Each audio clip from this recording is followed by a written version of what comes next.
നടുവണ്ണൂർ കോട്ടൂർ മഹാവിഷ്ണു ക്ഷേത്രത്തിൽ ശ്രീമദ് ഭാഗവത സപ്താഹ യജ്ഞത്തിന് തുടക്കമായി. വെള്ളിനേഴി ഹരികൃഷ്ണനാണ് യജ്ഞാചാര്യൻ.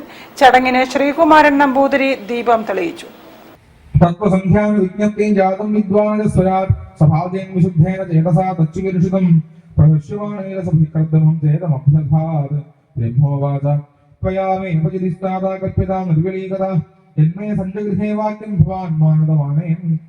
ഭാഗവത സപ്താഹത്തോടനുബന്ധിച്ച് നാടിന്റെ നാനാഭാഗത്തു നിന്നും നാമജപ ഘോഷയാത്ര ക്ഷേത്രത്തിലെത്തി.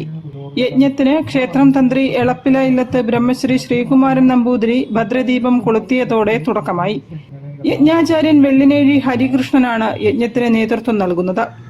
സപ്താഹ യജ്ഞത്തിന്റെ ഭാഗമായി കേരള ഫയർ ആൻഡ് റെസ്ക്യൂ വകുപ്പ് നയിക്കുന്ന ബോധവൽക്കരണ ക്ലാസ്, തിരുവാതിരക്കളി, ഭക്തിഗാനമേള, മൂലാട് പുതിയ തൃക്കോവിൽ ക്ഷേത്രത്തിൽ നിന്നുമുള്ള രുക്മിണി സ്വയംവര ഘോഷയാത്ര എന്നിവ നടന്നു.